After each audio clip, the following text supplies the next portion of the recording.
Graphic Extras. In this video I'm just going to show you a feature of 14.2 scripted patterns, and in particular using the random fill option with parse.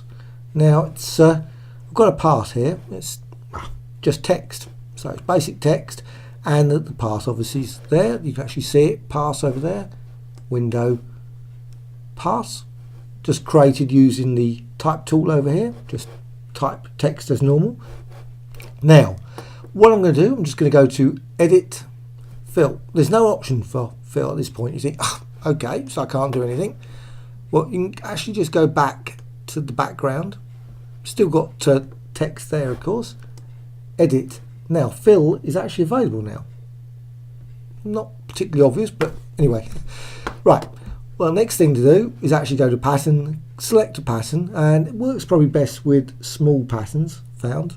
So 100 by 100, maybe 200 by 200, and go for scripted patterns. Of course, depends on the size of the document itself, I guess, and script. And I'm going to go for the random fill. Not all of there's actually a option here, place along parse. Well, that works in a similar way, but this one is actually in the random fill. And click OK. Now the preview unfortunately doesn't actually show the text. Would be nice if it did, but you can actually see an example. It's got the density. You can obviously modify the scale, maximum, so you can have some big designs, and also the max distance from parse. So you can actually set the distance from parse, so it would be like 17, so it'd just be there. So you can have it fairly close. So I'm just going to put that fairly close, and now I'm just going to click OK, and there you can actually see now that the various pattern designs have all been applied around the parse. And of course you can apply that again. So I'm just going to go Edit, Fill, click OK.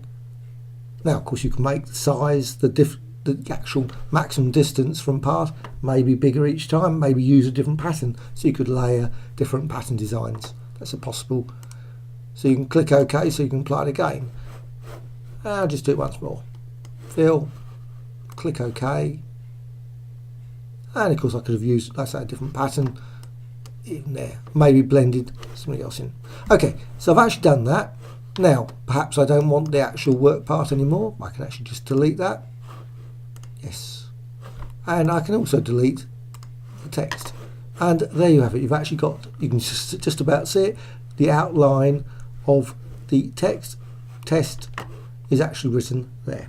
So it's actually quite a nice way of adding now, another way of adding a sort of, instead of patterns in the conventional way or a gradient or obviously a solid stroke, you can actually apply sort of a spray of pattern designs, very quick and easy, to text or type.